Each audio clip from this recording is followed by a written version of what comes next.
So Brazil is constantly in the news. It doesn't escape the news because of its importance in Latin America and in the world. The elections of a woman as president of the country, the ongoing economic expansion and development of the country. It really is an important part of Latin America, an important part of the world to know about. And the books that I wrote and edited are about the history of modern Brazil, the contemporary history of the country.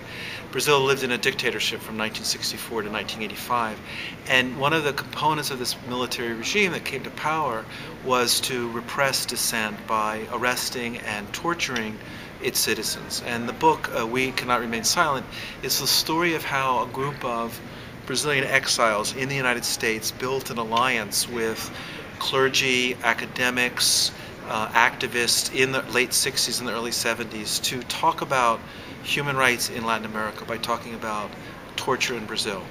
And they developed a series of new ways to get the word out, lobbying members of Congress, going to the Inter-American Human Rights Commission, developing ways to communicate to an American public that knew very little about and knows very little about Latin America, to raise their awareness and to elicit their support. Unfortunately, the U.S. government at the time supported the military regime economically, militarily, and politically, and so one of their tasks was to convince Congress and allies to end military aid to a repressive regime and also to help alleviate the position of political prisoners. That's the big story, which is in We Cannot Remain Silent, and the title of the book refers to the first petition that was signed by a group of clergy and academics and others about torture and repression in Brazil. The other book that I worked on is called A Mother's Cry, and it's the story of a young geologist and student who decided to go and work in a factory to organize workers in 1968. In 1970, he's arrested and brutally tortured. And his mother, who was living at the time in the United States, collected all the letters that she sent back to the family and all the documentation about what happened and wrote a memoir in the 1990s about her son's imprisonment and the campaign of the family to get him released. The book has been translated into English with an introduction that gives a background story of the political situation in Brazil at the time and tells the very dramatic story of her quest and the quest of her family to get their son first identified, to find out where he was, and then to get them to stop torturing him and finally to release him from prison. And it concludes with a first-hand account by Marcos Arruda, the young man who was arrested, about his experience in prison and his path towards freedom getting out. Marcos, when he comes to the United States, is one of the key players in this campaign to end torture and repression in Brazil.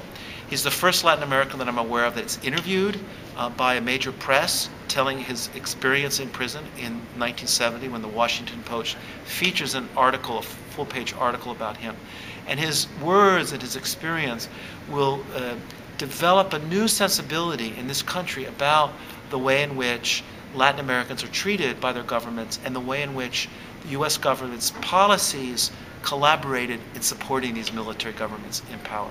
Everyone asks me, why did you write this book? And the story behind that is the fact that in 1973, I met Marcos Arruda in Washington, D.C. He didn't tell me personally about his story of his arrest and torture, but his friends did, and it really impressed me. And then several months later, I saw a theater group called the Living Theater, which was an avant-garde, libertarian, radical theater group in Washington, in New York. And the members of that group had lived in Brazil in 1970 and had been arrested on fake charges about marijuana possession. And while they were in prison, they met political prisoners. They swore to them that when they left the country, and they were actually expelled from the country, they would go back to the United States and get the word out. And so they represented in a play the torture scene of a political prisoner. And I saw this scene, which was enacted in 1973, and in 1974 I saw it again. And it really engraved in my mind the horrors of what was going on in Brazil at the time, and that I needed to do something about it. In 1976, I ended up traveling to Brazil. I traveled with Marcos's sister, Martinha, down the Amazon River in a boat to Manaus, the center of the Amazon, and then down to the coast and traveled through the north and the northeast of Brazil. And my idea was to spend 6 months in Brazil. I ended up spending 6 years there.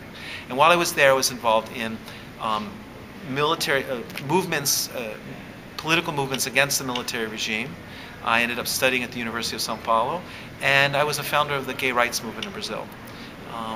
Many years later, I came back to Brazil as an academic, studying the country, and this book was a way for me to tell the story of the people that I had met in the 1970s who were involved in these campaigns, and to honor them.